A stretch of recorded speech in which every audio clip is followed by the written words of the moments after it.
my Google slideshow that I'm using for my tutorial. So if I'm ready to record, I come up to the puzzle piece and find Screencastify. You can see that I've already set up my microphone and webcam.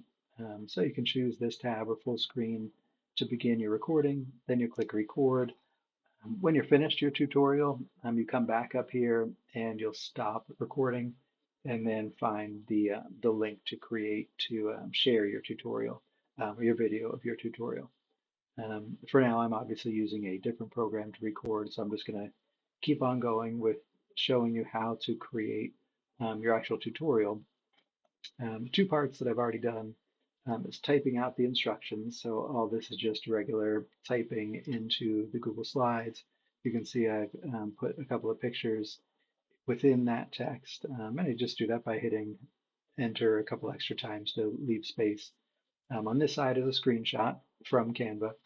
And then I've added some shapes and images over here just to draw my reader's attention to various points. So for number one, click share. So I have a number one, an arrow, and a rectangle around the share button.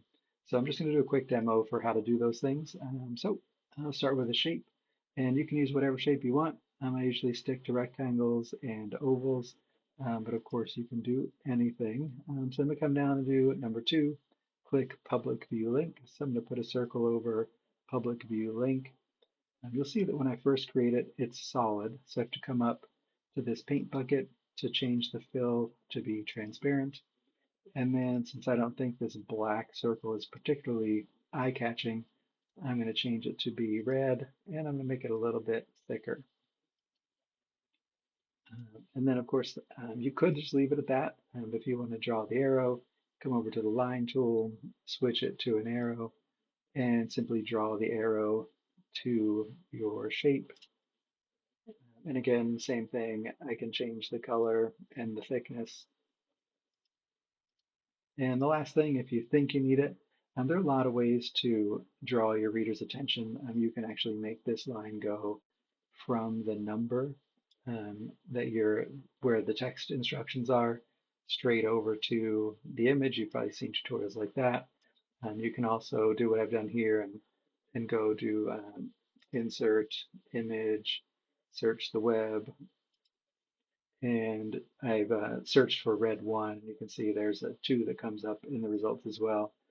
Looks like it has those things on there, so I'm going to get rid of that. And I can insert that. And of course, I have to resize it and just move it to wherever I want it to be.